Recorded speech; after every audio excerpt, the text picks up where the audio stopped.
Hello guys, ladies and gentlemen, sa lahat ng mga kahabi at kabarya, magandang araw, magandang gabi, magandang tanghali sa inyo pong lahat, and welcome to my channel. To those na hindi pa po nakapag-subscribe at nakapindot sa ating notification bell, ay pindutin nyo na po para ma-update kayo sa aking mga uploaded na video every time na may bago akong mahunt. Ang mga tinatakil ko po dito at pinapaliwanag ay yung actual ko pong nahahunt. Kung mayroon akong actual na nakuha, ay atin pong ginagawa ng video para makapagbigay ng impormasyon, lalong-lalo na sa mga bago. At hello around the world, this is Alejandro Bilgat TV, at tunghayan muli ang aking bagong hunted 1 piso coin ng Pilipinas. Nung nakaraang last 3 days, I think last 3 days, nakakuha ko ng year 2007 na 1 peso, which is, alam ko maraming nakapanood nito, ng aking video. Yan po yung year 2007. Yan. Noon po kasing nagsisimula pa lang ako sa paghuhulikta, at simula ako sa aking pagbablog tungkol sa mga barya ng buong mundo. Ay yung pinaka hard to find lang ang sikat na barya sa buong Pilipinas na pinagkakaguluhan nga. Meron na po akong nagawang video noon, so hanapin nyo na lang po sa aking playlist yung year 2005, 1 peso ng Pilipinas, na umaabot ngayon ng pinakamataas ay 1,000 pesos bio condition, at ang pinakamababa po ay 500 pesos. Pero sa araw na ito, ang aking pong ipinapaliwanag ay tungkol sa aking nahuli na year 2007 na 1 piso coin. Ayan po yung aking 1 piso coin, at naipaliwanag po niya itong isa, kung anong year itong isa. So mahirap pong kunin kasi nasa ano po tayo, nasa tiles. Kaya mahirap bungkalin itong aking coin. Ayan, 2007 pala yan. Yung isa po ay ito muna isa. Yung isa na po medyo matagal kasi nahirapan po tayo. Ito po yung pangalawa kong coin na nakuha. Last 2 days I got one of my year 2007 na 1 peso. Kung titingnan nyo yung number 2 is parang abnormal yung pagkagawa ng number 2, which is normal naman siya sa mga 2007 na piso. Tingnan nyo yung isa, itong isang to, mahirap kunin eh. Ayan, i-zoom na lang po natin. Ayan po yung number 2 ng 2007. Makita nyo, irregular yung number 2. So is common naman po sa lahat ng mga 2007. Napansin ko is common siya. Ayan po yun. So rated H pa rin siya mga kasama. So series lang nasa portrait. Ayan mga kaibigan. At yung mint mark niya ay laging nandito sa may bahagi dito. So yung mint mark po, yan po yung ano, yung pirma ng engraver or gumawa ng die para ihulma yung 1 peso. Ayan po yun. Tinatawag din pong monogram o sirisal. So ang year 2007 po ay semi hard to find, top 3 semi hard to find, top 3 po yan. At sa ngayon nagkakahalaga ito ng 10 pesos to 50 pesos kada isa. So ang mga sinasabi kong presyo po dito mga kaibigan at mga kapatid ay yung kung ano po yung dumadaloy na presyo sa ating numismatic buy and sell sa buong Pilipinas. Marami po kasing pages or page na nagba-buy and sell ng mga collectibles, coins ng around the world. So pero dito sa Pilipinas, ang pinagkakaguluhan yung mga coins ng Pilipinas na mga rare, hard to find, at mga bio condition, uncirculated at almost uncirculated. Pero kung rare siya at bihirang-bihira, kahit na po yung mga very fine condition, good condition, ay sinatsagaan nila yun para mabuo yung kanilang mga series ng coins. So ito po yung aking 2007 at meron pa today or last night. Nakakuha po kami sa aming pagkatapos ng aming pagtitinda ay nakakuha po tayo ng year 2000 ito, year 2008 coin. Medyo mahirap kunin. Ito po yung hitsura ng year 2008 coin. Ayan po mga kaibigan. So maganda yung kanyang pagkagawa sa kanyang buhok. At may mint mark. So pag nawala ang mint mark, ibang usapan po yan. Yan. Sabihin nagkaroon na ang error din po yun, ganon. Missing mint mark. At year 2008, yung number 2 niya po ay maganda yung pagkagawa ng 2. Katulad dun sa year 2007, ay yung number 2 niya ay parang nagkaroon siyang error. Pero naging common error siya kasi pari-pariho ganun yung year 2007. Ayan po. So ngayon lang po nakakita ng year 2008. Sa loob ng 2 linggo naming paghahanap ay ngayon lang ako nakakuha ng year 2008. Ayan po. Republika ng Pilipinas. Tiningnan ko doon sa eBay, wala siyang nakaano doon, walang nakalagay, walang nagpo-post saka doon sa Shopee, wala pong nagpo-post ng presyo nito, walang nagbebenta. Yan mga kaibigan, rated H din siya, hindi makita mo. Yan. Yan po yung kanyang, I think this reverse is Daiwan po, halos Daiwan naman po ang likod ng ating 1 peso at medyo yung pagkagawa sa kanya ay napitchit yung nayupi yung gilid ng peso na ito, pero hindi naman po siya error kasi halos ganito rin ang lalabas sa mga 2008 1 peso ng Pilipinas. Ayan po mga kaibigan. Ayan, naganda po yung aking coin. Ang condition po na aking coin na tatlo, year 2007 at 2008 ay circulated or uncirculated na coin.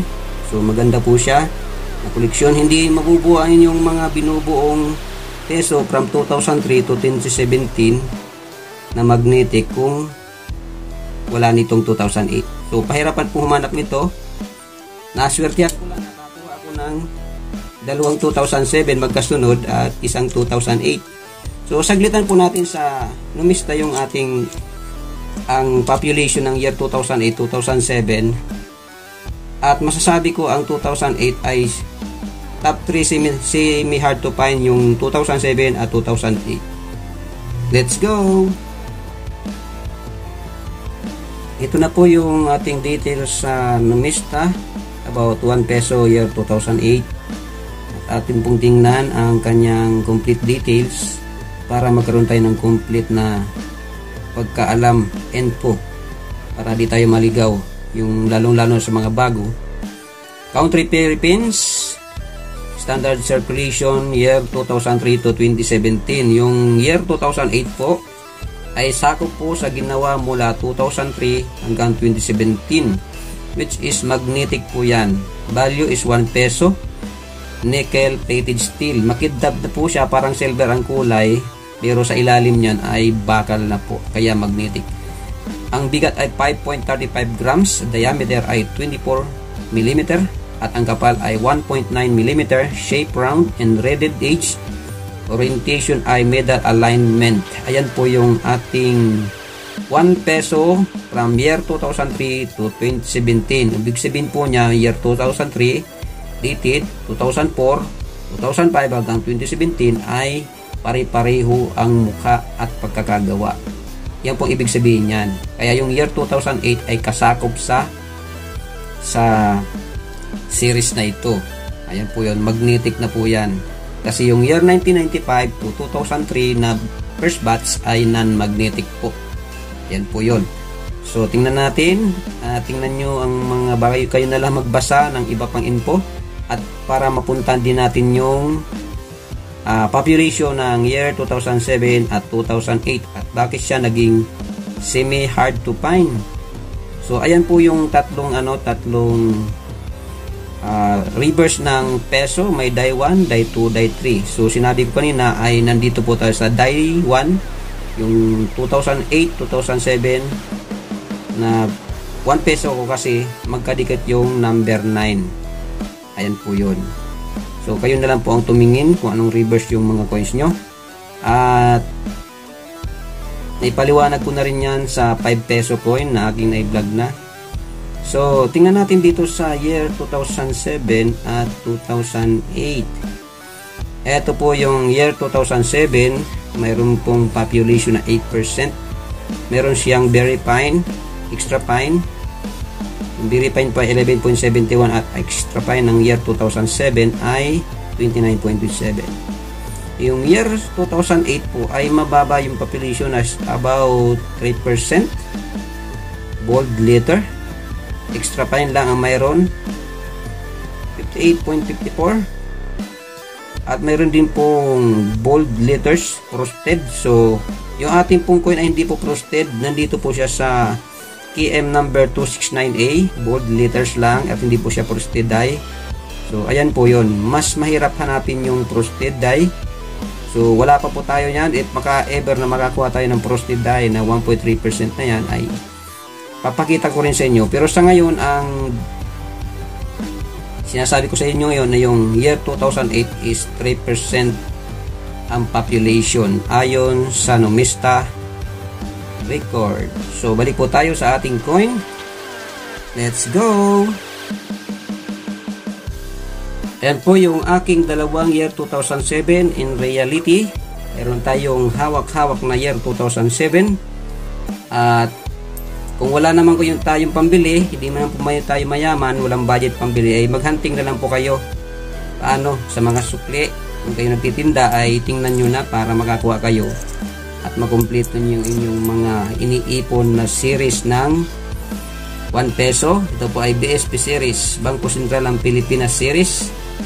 At hindi po siya yung ang bagong lipunan. So sa mga bago, pag-aralan nyo yung inyong mga coin. So ayan po yung ating year 2007. At ito yung aking 2008. Ayan po. Kung wala pa kayo nyan, happy hunting. Sana magkaroon din kayo nyan. At para masaya. Masaya po sa buhay o sa pakiramdam, meron kang coin na hawak-hawak. So magkano po ba ang bintahan ito sa ating international buy and sell? Sa ating pong pangangalap na record ay wala po tayong nakita sa eBay. Bakit po laging kasama ang eBay sa ating mga sources? Kasi po para ma-estimate natin yung kung magbibenta tayo ng pricing, kung saan tayo magpa-price. Na hindi naman tayo overprice, no?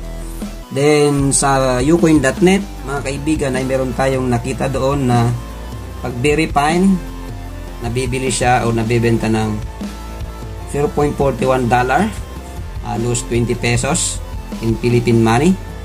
At sa Alnomis po wala po tayo nakita, wala silang record ng year 2008 kasi nga sabi ko nga po ay semi hard to find ito. At sa NGC, Numismatic Grading Center ng US sa ibang bansa, meron po tayo doon makikita na MS60 graded coin, $7.70 at MS63 $1.10 at MS65 ay $3. Halos na sa 180 pesos yung graded coin nito. So sa atin sa Pilipinas ay nagiging viral. Pangatlong nagba-viral ng year 2008. Lalo pa kung makakuha ka nito ng tinatawag na mga double die o mga error coins, ay talagang magmamahal tong year 2008. Ayan po. At sa ating pong local buy and sell ay ang presyo po nito ay around 10 pesos to 50 pesos din po. Sabi ko nga po ay ito po ay top 3 semi hard to find sa 1 peso ng Pilipinas. Huwag po kayo magtaka bakit masyadong mababa yung mga pricing natin dito sa ating channel. Bakit po? Kasi po ang channel natin ay realistic na pricing is sinasabi dito.